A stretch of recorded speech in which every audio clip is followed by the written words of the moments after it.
Assalamualaikum warahmatullahi taala wabarakatuh. Saya Fadli bin Abdul Sulaiman, nombor matriks 283167 akan membentangkan isu atau permasalahan masa kini berkenaan pampasan dan kemudahan atau dalam terma pengurusan sumber manusia, remunerisasi.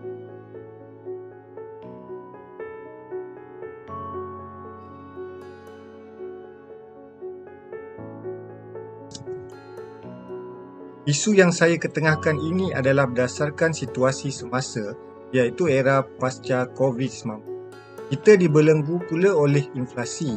Senario ini berlaku bukan sahaja di Malaysia, namun di serata dunia. Justeru, berjuta manusia terkesan dengan keadaan ini. Buatkan kita terfikir atau terdetik bahawa kenaikan gaji atau remunerisasi tidak bertumbuh seperti yang kebanyakan pekerja harapkan, khususnya ketika inflasi melanda ketika ini. Isu ini wajar diberi perhatian oleh semua pihak bertanggungjawab, sama ada kerajaan, majikan swasta dan juga persendirian. Secara umumnya, pengurusan sumber manusia adalah institusi yang perlu menilai kembali perkara ini. Pada September 2022, kadar inflasi semasa negara telah mencatatkan kadar 4.5%. Penyumbang utama situasi ini adalah dari harga kumpulan makanan sebanyak 6.8%. Namun demikian, bagaimana pula dengan remunerisasi pekerja?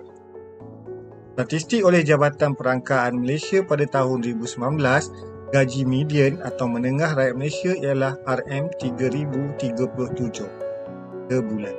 Ianya adalah terlalu rendah jika dibandingkan dengan purata kos sara hidup khususnya di bandar, iaitu RM4,590. Maka dengan itu, inflasi yang melanda ketika ini adalah sangat membebankan apabila remunerisasi tidak berkembang seiring harga barangan, terutamanya harga keperluan.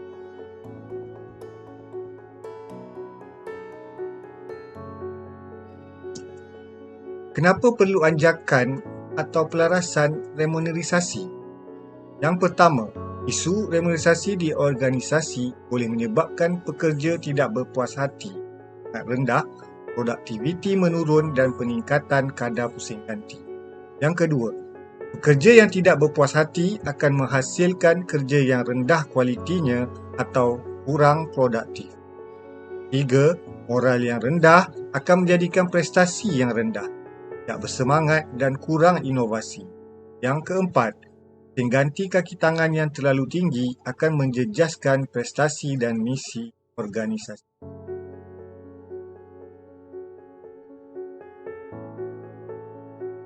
Apakah langkah penyelesaiannya?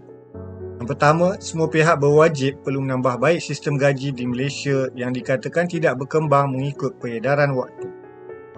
Yang kedua, sistem gaji yang lebih fleksibel berasaskan ukuran yang dinamik seperti kemahiran atau kepakaran baru, soft skill, upskill dalam industri Revolution 4 dan sebagainya. Yang ketiga, memperkenalkan pakej ganjaran atau faedah intrinsik berdasarkan mutu dan kualiti kerja, capaian atau inovasi terbaik seperti pakej percutian bersama keluarga, kenaikan pangkat mengikut merit dan sebagainya. Yang keempat, selain itu memberi pilihan penggunaan teknologi terkini yang memungkinkan sistem kerja remote atau work from home sebagai alternatif bagi sesetengah industri atau bidang tugas atau hal-hal tertentu.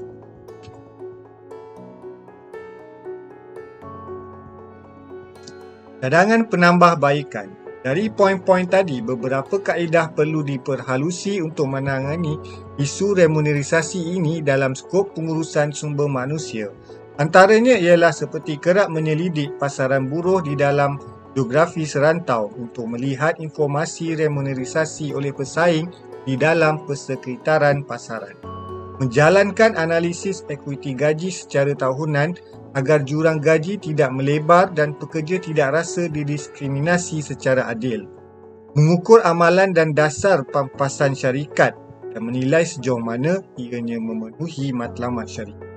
Mempertimbangkan sistem gaji berasaskan kompetensi pekerja seperti kemahiran, pengetahuan, latar belakang dan pengalaman supaya dapat memberi galakan kepada pekerja untuk meningkatkan kemahiran dan insaniah melalui latihan yang berterusan. Melaksanakan perancangan strategik sistem ganjaran yang menarik untuk jangka panjang bagi menarik bakat serta mengekalkan pekerja yang terbaik dengan mengambil kira kemampuan kewangan syarikat. Terakhir, komunikasi secara telus dengan pekerja supaya segala isu dan permasalahan dapat diambil tindakan sesegera mungkin.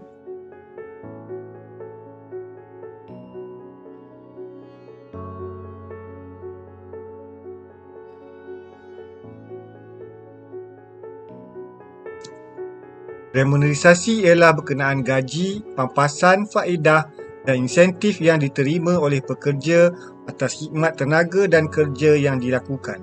Ianya adalah penting kerana boleh membantu menarik dan mengekalkan kerja berbakat dan kompeten. Urusan remunerisasi yang berkesan memberi manfaat kepada majikan dan pekerja.